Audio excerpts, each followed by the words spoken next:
this special broadcast of Policy Presents. No surprise that we are going to have to take a bit of a deep dive into what Level 4 and Level 3 means in regards to border restrictions. So for the next 30 minutes or so, we're going to discuss what the border restrictions mean. The Federated Farmers Adverse Events team have been working closely with various government agencies to try and sort out what it means for farmers and what we can and can't do in alert levels 4 and 3. As it stands today, given the health order has not been gazetted just yet. Our online session will delve into what the changes mean for you and how this could impact on you. Joining us today on the panel is Georgia Watts. Georgia is Senior Solicitor at Norris Ward Mac Kinnon. They're part of our family of strategic partners here at Federated Farmers, and Georgia specialises in commercial disputes and employment. Terry Copeland is with us also. He's our CE here at Federated Farmers, and Julie Geange, who's the manager for adverse events. We've already had a lot of questions coming through on the chat, so we're going to crack on. I'll hand you over to our CE, Terry Copeland, and then we'll get to the questions as they come through, but do put them in the chat as soon as possible. Welcome, Terry. Yeah, thanks, Rebecca. And look, thanks everyone for coming along on this call today. It's, I guess there's a lot of confusion at the moment around what can and cannot be done, and we don't have all the information yet. As Rebecca said, the health order hasn't been gazetted and possibly won't be until tomorrow night. And that gives us the information of what's allowed to occur within Level 3 and Level 4. And we think possibly that it's taking a bit more time because they might be adding some extra conditions around what Level 3 looks like. This is certainly not the same as what we experienced in March and April in 2020 in terms of the veracity of this particular virus variant and the transmission that it can cause. So I think we'll find there's some conditions that get attached that we haven't seen yet. We're also quite fortunate as an industry that, being an essential service, and we can't take that for granted. And I know that there are various agencies within government that are looking to restrict who fits in within that essential service category. And we've got to show ourselves as leaders across the country that we're acting responsibly, and we certainly shouldn't take that for granted.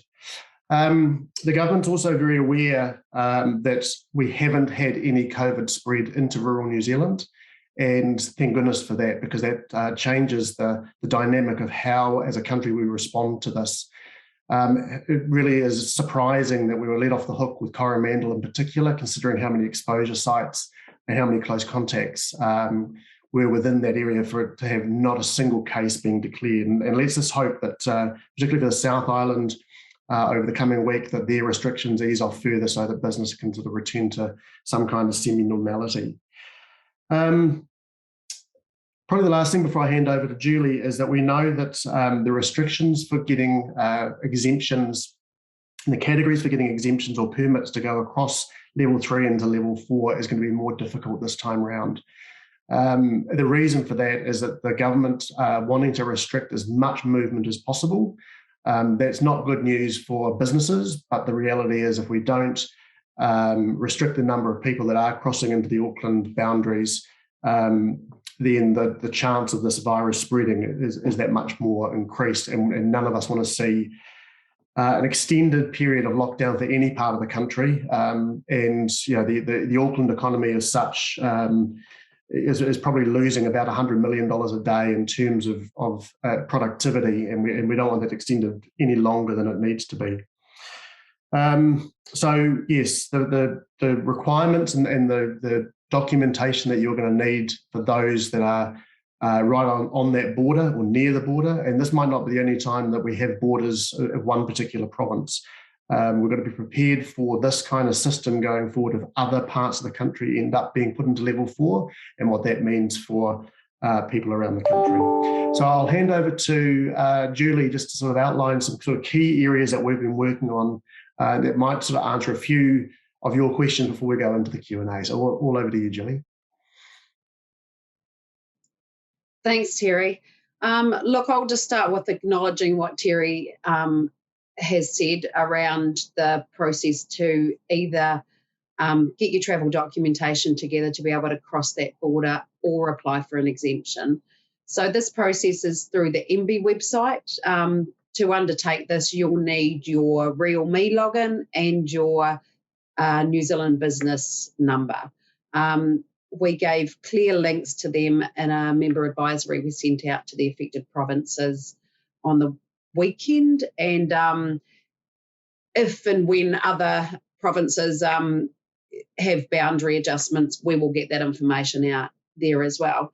The government has indicated they thought the boundary last time was too porous and they're looking to close the gap. So you're going to need to evidence why you need to cross that boundary. Also, just following on from what Terry talked about on acting responsibly. This morning we had some feedbacks from the vets who've said, they've been going on farms. They, visit a lot of people, and one of their worries is farmers and farm workers not wearing masks. So what we're saying is, hey, look, where you can, have a mask in your pocket, put it on if somebody comes near you or they're visiting the farm. You may not give it to them, but remember, they've probably gone to 10, 20 or 30 other places before you. But look, I know that there's a lot of questions you guys have, so we'll head into asking some more of those. Thank you, Julie. We have had a lot of questions come in over the live chat. We're going to come to them as soon as possible, but we did get some pre-webinar, so we're going to hit you with those. We'd like to know if we can conduct interviews at level 3 with candidates who are in our local region. We'd be looking at holding interviews on farm and out in the open. We'd also like to know what is allowed in regards to staff having a look at the staff house, although we understand this would have to be agreed on by the current tenant. The new staff member would be working on a separate farm, so it wouldn't be needing to join anybody else's bubble. So, Rebecca, I'll start with this one. I think it's pretty clear that if you could social distance and you're out in the open, wear masks and take precautions, we would see no reasons that you couldn't interview. However, going into somebody's house, and I'm sure Georgia will agree with me on this, is a no-go.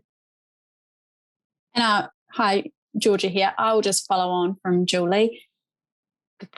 Going into someone's house during level 3 is definitely a no-go. The real estate laws are setting out that inspections can occur, but they have to occur virtually, which proves challenges in itself. So we'd be saying stay clear of going into anyone else's house during level 3. And of course, for those that are looking to get new jobs going into a level 4 area, so you're moving, say, from the Waikato into the Auckland province, what do you think, Julie, we need for that? Yeah, look, that area is really unclear to us at the moment, and we're actually seeking more advice on that. With the order not yet out and gazetted, we're struggling to get some answers. However, as soon as we have an answer to that, we'll let everybody know. But we do know that people can't go out of level 4 into a level 3 new job. Absolutely not. Yeah. Back to you, Rebecca. We are starting to work towards getting our RMP. We understand QCONZ are wanting to visit and cannot at the moment. Can we still operate under an expired RMP? Look, I'll jump in here again. I think you need to talk to QCons about that. They would be clear on what that process is or be able to find the answer out for you. Perfect. We started Donate a Calf for Gumboot Friday. It's New Zealand-wide and has become a really big thing. We were hand delivering special calf ear tags for the calves registered as donations. We paused this due to level 4, but with level 3 coming, do you think we'll be allowed to deliver these calf tags to mailboxes? We have volunteers in each region, so don't think travelling between areas will be a problem. We've contacted the police, but they think it should be okay, but won't give a yes. Hope you can help clear this up. Look, I think Contactless delivery is allowed in level 3, so I would consider this as part of a contactless delivery. Take precautions, wear gloves if you're touching lots of mailboxes, wear a mask if you're going to be near people, and I'm sure there are going to be people around at times. But apart from that, what a great initiative. Go for it. Isn't it? It's fabulous. Can I just cut in there, Rebecca? The only thing I'll say is that that's our best information to date, but when the health order comes out tomorrow night, there might be some conditions into level 3. But if not, then yes, I think that sounds pretty good. Thank you. What is the situation where your farm is on both sides of the road and the road is the border? I'm on the southern border with Auckland. So like I laid out earlier, there is a process with MB. So it's just a matter of filling out the paperwork and getting the documentation. There should be no issues for food production with being able to manage both properties or being on either side of the road. But once again, do this sooner rather than later. We know that the boundary will be in place at 11:59 on Tuesday night. So if you go to the MB website and apply now, there should be no problems at all. I was just going to say, Rebecca, if there are problems, just feed those back to us directly. We have daily meetings with MPI who can intervene in these sorts of examples. There's got to be a bit of a pragmatism or pragmatic approach from MB in this particular case where it's clear if you've got a farming operation and part of it's in and part of it's out, it's going to be treated as a whole. But if not, then we can act on your behalf. Thank you. What is the procedure? We've actually got a lot of questions pertaining to this next one, so I've combined them. What's the procedure for docking, tailing? Can we bring contractors or employees onto the farm at that time? Keeping in mind that not all people that come on for docking are working for the contractor. Sometimes they've been employed by the farmer, therefore they are actually an employee. Yeah, I have to think about that one a little bit. It is an animal health issue, so it needs to be done. So there's no question around that. What protocols can you put in place to minimise the risk to the people that are coming on farm to ensure that you actually meet what each of the levels requires? So in this case, for instance, can you social distance? And I know that there are going to be times in the docking line that you're not going to be able to do that. So what else can you put in place? Wearing gloves probably isn't practical, if we're being honest. However, mask wearing, I would think would probably be essential in that situation, just to show that you're being responsible and limiting the contact. Social distancing, very clear that needs to be 1 metre away. So I know that there will be a lot of gangs that actually operate in a bubble, so there's no issues there. It's probably more when you're introducing new people into that and what risk management you've got around that. So can it be done? The answer is yes. How you do it, you will need to minimise the risk to yourself and others and make sure you follow all the level 3 guidelines or rules.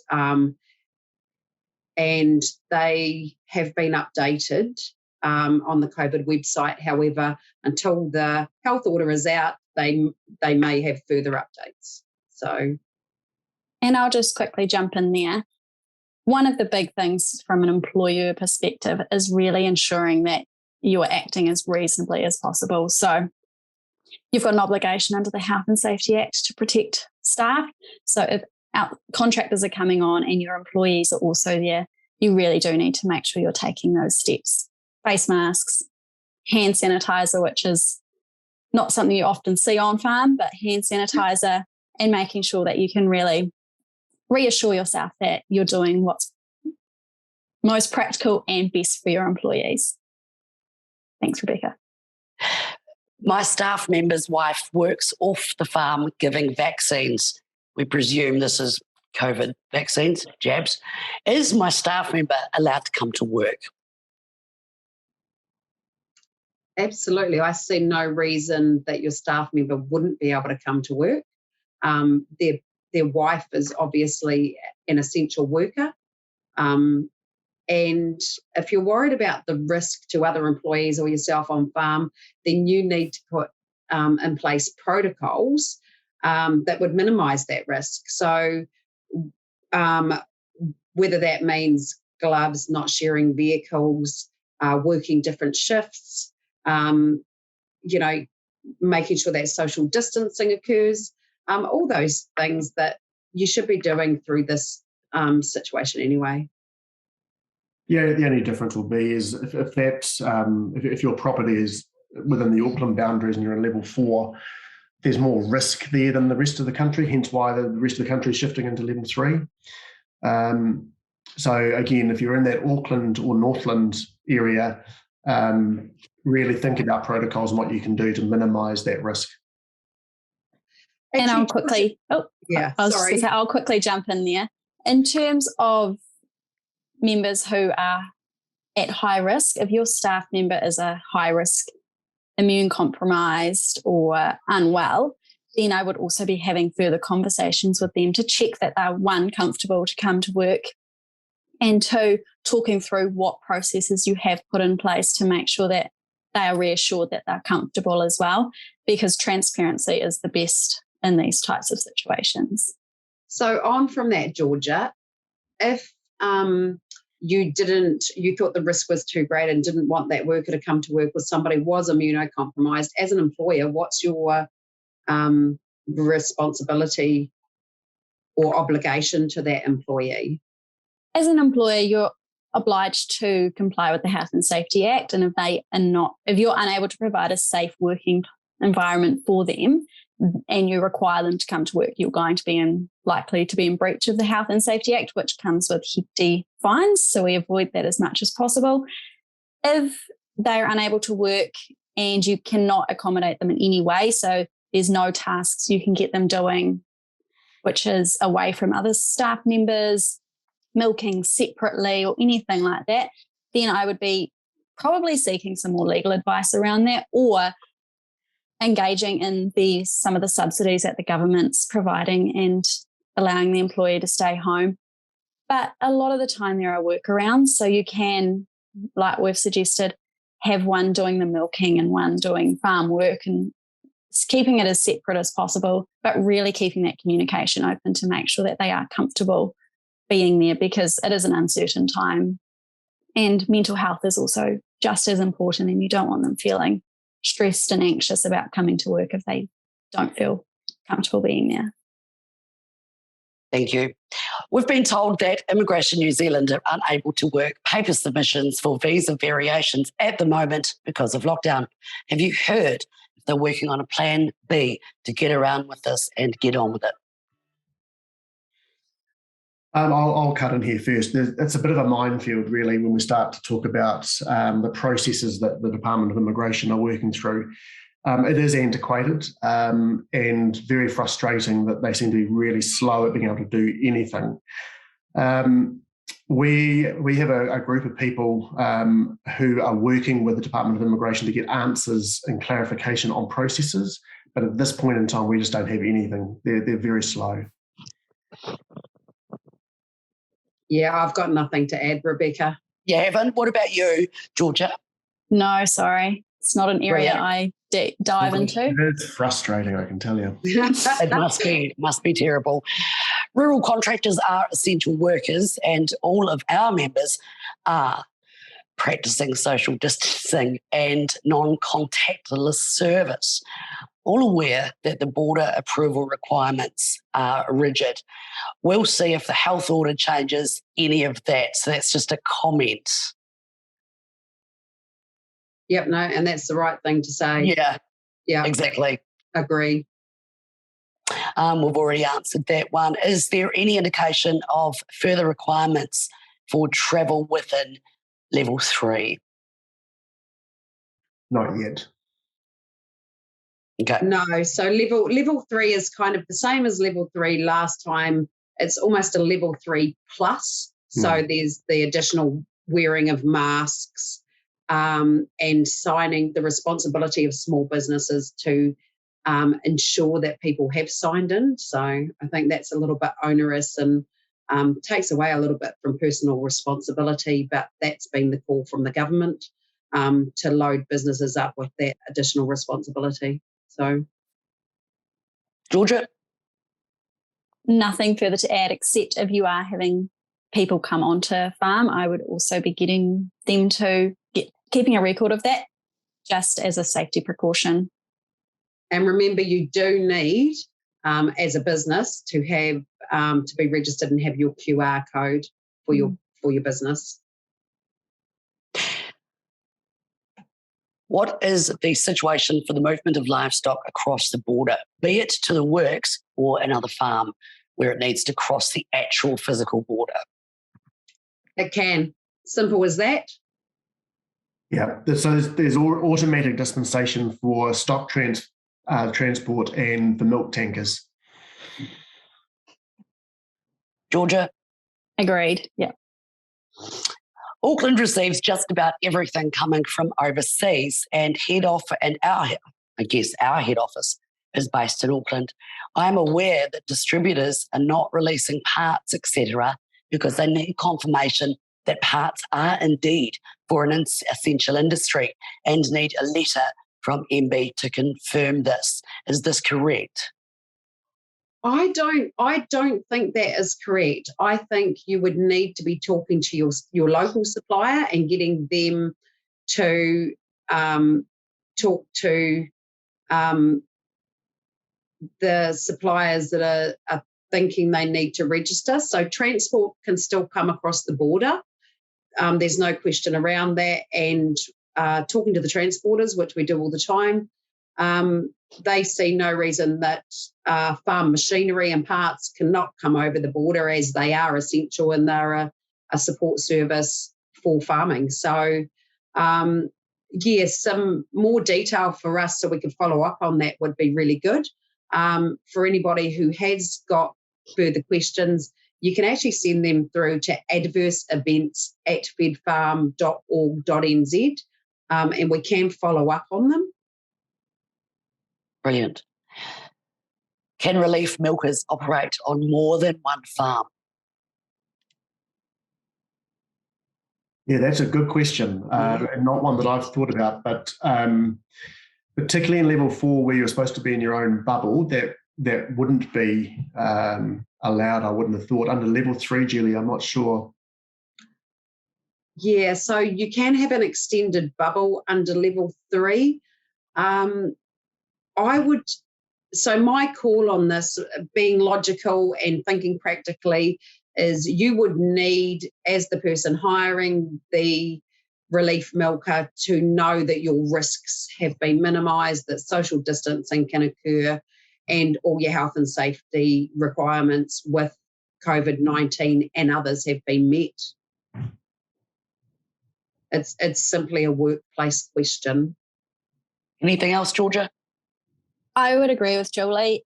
It is a little bit risky in the regard of you don't know where the other relief milking job is and what protocols they're following and the exposure they're having at that site. However, if you are confident that you're taking all precautions possible, then I think you'd be okay. Can I travel between level 3 regions to collect a recently purchased farm bike?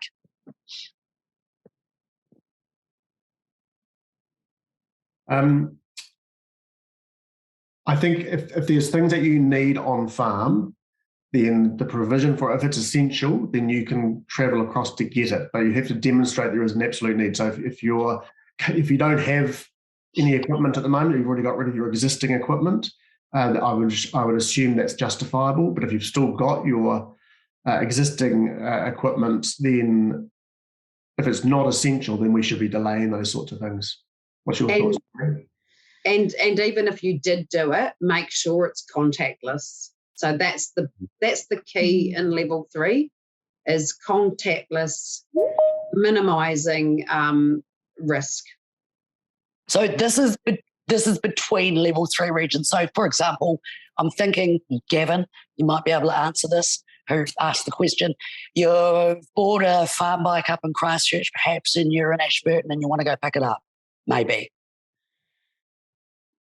Yeah, so I think the answer is still what Terry and I both said.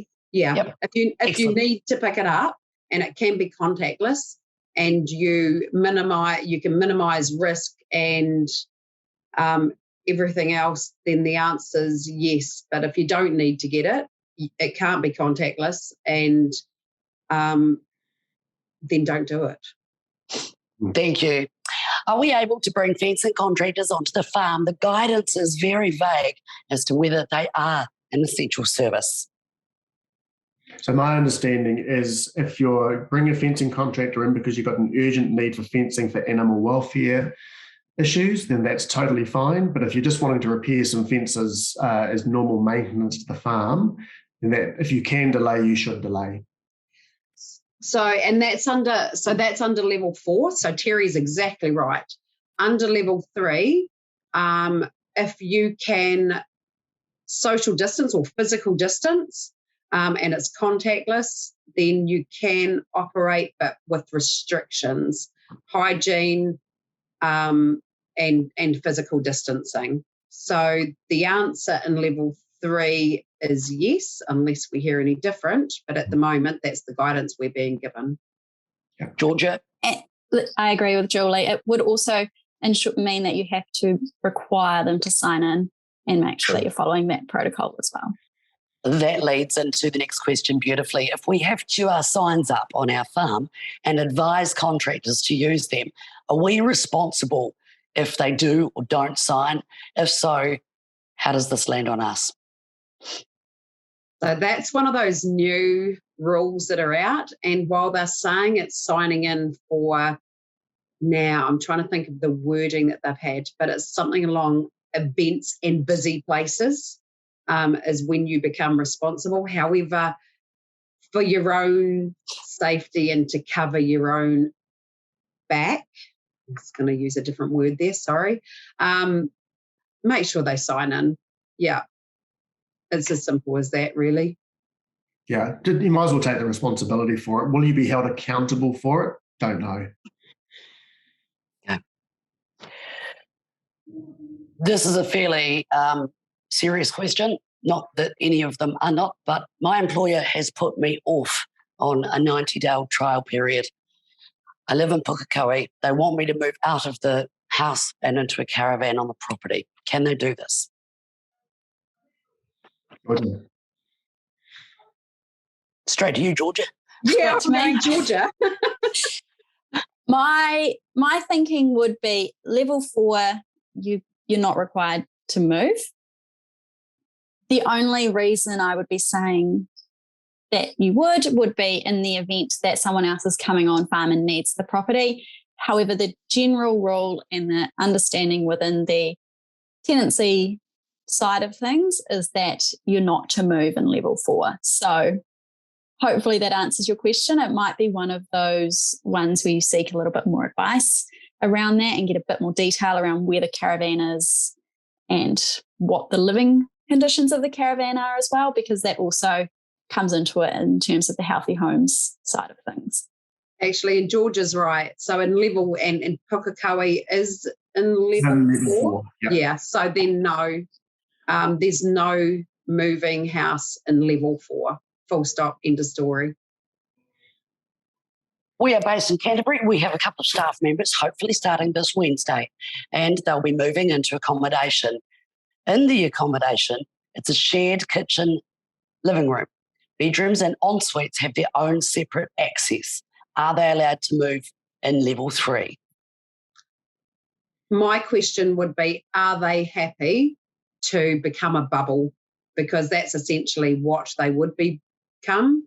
Level 3 allows your bubbles to increase. And I don't think that's, with the butcher, the baker and the candlestick maker. But, can grow a little bit. So if those employees would be happy to increase their bubble and have those people in their bubble, then I would say there's no issue with it. If they don't agree to that, then I think you're going to have to work through how you manage that. But I don't think they can actually live in a shared situation. Yeah. Any help with that, Georgia? My advice would be shared accommodation is quite common on some farms. And so there is some guidance on the health.govt website that helps cover how that should be dealt with.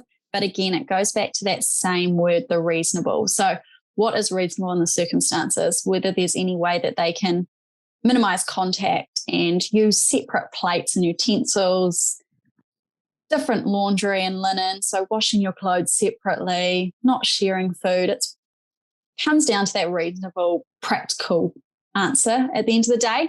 But it is making sure that they are all comfortable living together and getting the information around whether there's any health risks from anyone in particular and making sure that everyone's happy with it.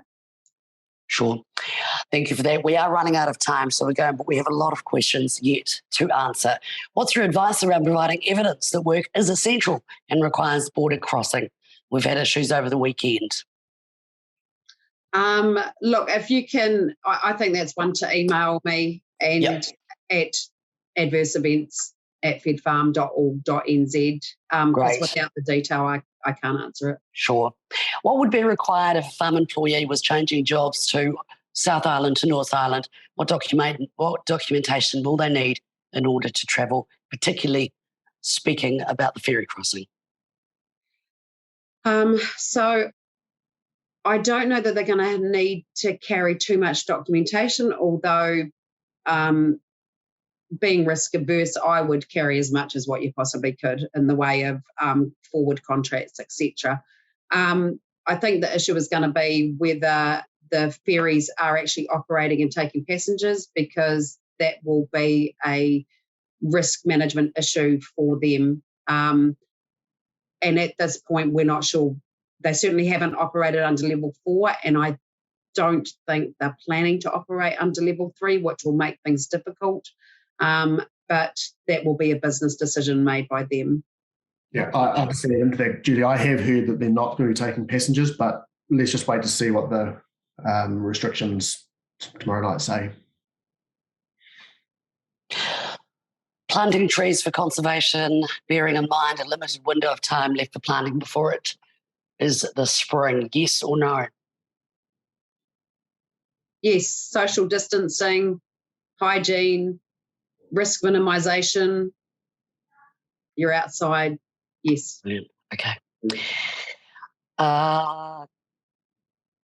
We've had contractors say that they do not need to sign in at the farm because they have GPS, I guess, e-roads, etc., on their vehicles and phones. Do they still need to legally scan?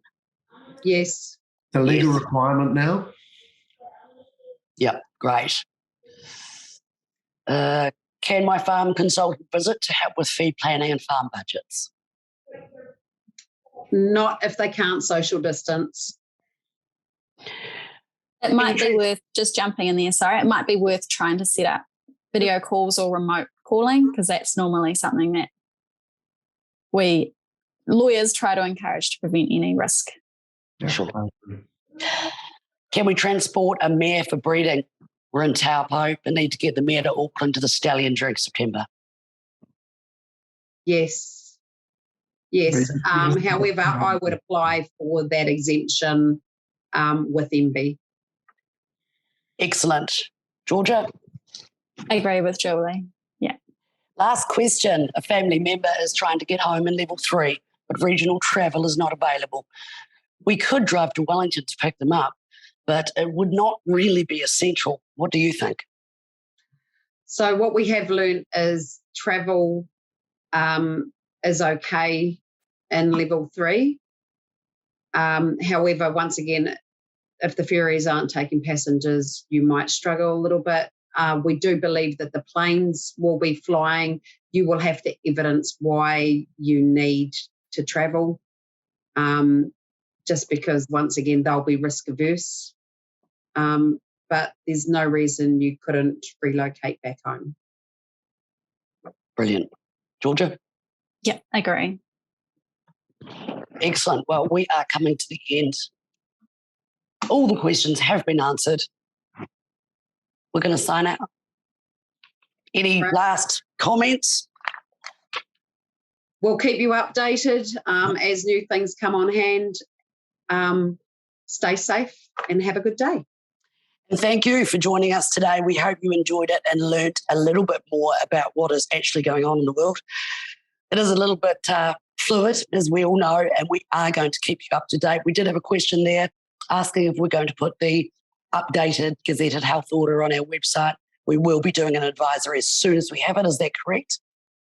Yeah, that's correct. Brilliant. And if you've got any questions at all, give us an email, events@fedfarm.org.nz, and we'll point you in the right direction. A lot of these questions were pretty bespoke, so we'd like to help you as individuals. This will be recorded and again put on our website if you want to or need to rewatch it. We'll be covering a lot more topics this year, and I hazard a guess think we're going to be covering this one in the very near future. Stay safe and enjoy the rest of your day.